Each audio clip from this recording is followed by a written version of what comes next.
Бұл видеоны мен 23 жыл бойы мені алақанда аялап, ешкімнен кем қылмай, қанаттыға қақтырмай, тұмсықтыға шоқтырмай, ақ сүтімен, адал еңбегімен өсіріп, тәрбие берген, еркелетіп мәпелеген қос қанатым, екі періштем, Алланың маған берген сыйы анам мен әкеме арнаймын.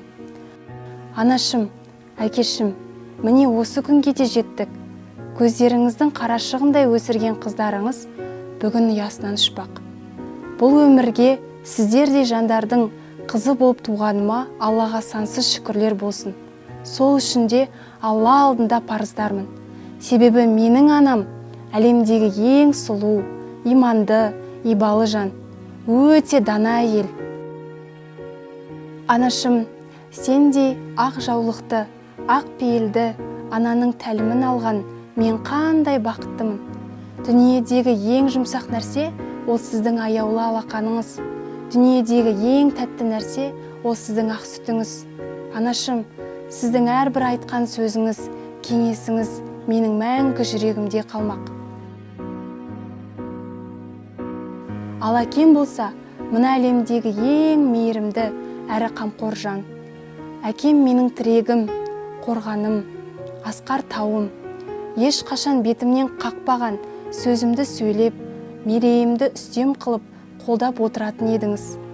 Маған мына әлемдегі бар жақсылығын беріп, ешкімнен кем қылмай өсірген жан. Әке, сіз маған нағыз ер азаматтың қандай болатындығын көрсеттіңіз. Әкелік махаббатыңызды аямадыңыз. Жұрттың мені әкесінің қызы дейтіні де сондықтан. Анашым, әкешім, сіздер мен қателессем кешіре білдіңіздер. Қиын сәтте қолдадыңыздар. Жетістігіме шын қуандыңыздар. Барым да нәрім де осы қызым деп не сұрасам да алып бердіңіздер. Қазір алдарыңызда отырған әсел сіздерсіз осындай болмас еді. Осы күнге жетпес еді. Бәрі де сіздердің арқаларыңыз. Мені кетті екен деп көңілдеріңіз түспесінші. Мен сіздерді еш қашан ұятқа қалдырмаймын. Мен әрдайым сіздермен біргемін. Алла тағаланың разылығы, ата-ананың разылығы дейді ғой. Мен сіздерді қуантудан шаршамасам екен. Ақ үміттеріңізді ақтасам екен деп тілеймін. Анашым, әкешім, мен сіздерді қатты жақсы көремін. Аяулы қыздарыңыз Әсел.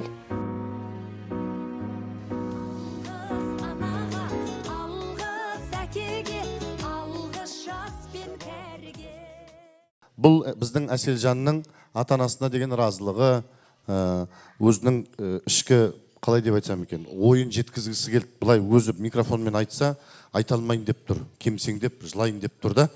Сондықтан да біздің үй іші жыламайық. Қазір Әселге де оңай емес. Әсел де көз жасқа еріп беріп жылап қалуы мүмкін. Иә, Әсел, сен де жылама қарағым, кетем деген өзің. Могла бы еще год с нами пожить десең. Енді рұқсат болса, Жанботаға қыз бала беру оңай емес. Мен енді өзімде 3 қыз тәрбиелеп отырмын.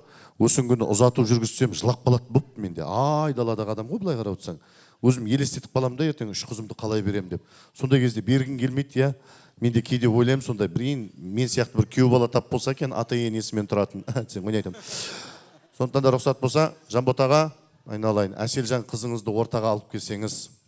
Сондықтан да әкемізбен қыздың вальсін ортаға шақырайық. Мен ол үшін ортаға көптеген халықаралық конкурстардың лауреаты Салтанат қыздарыңызды әдемі әуезді әніменен біздің әкемізбен қыздың биін сүйемелдеп берсе. Шапалақ, құрмет, қошеметтеріңіз ортада тек қана әкемізбен қызымыз қалсын.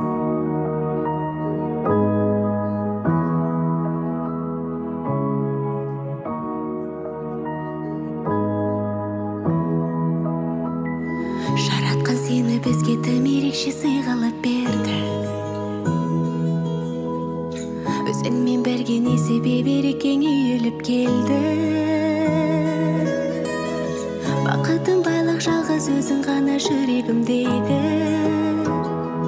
Қарашығым көзімдегі.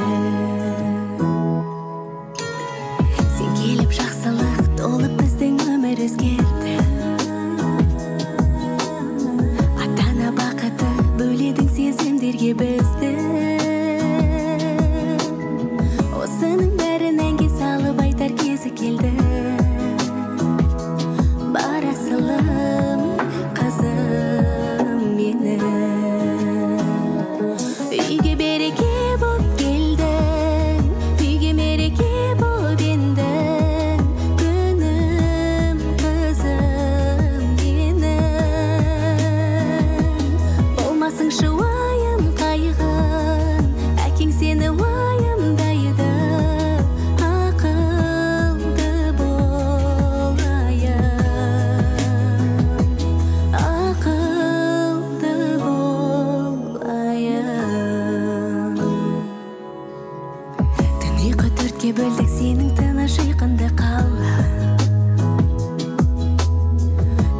Бізге жанашырлықты бір өзіңе қара.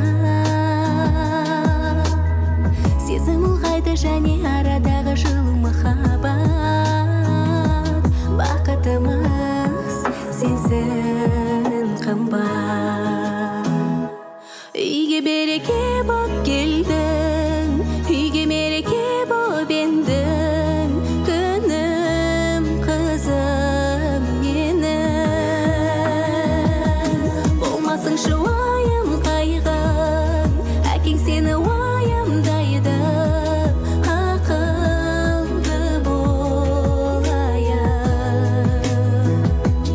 ақылды болайық.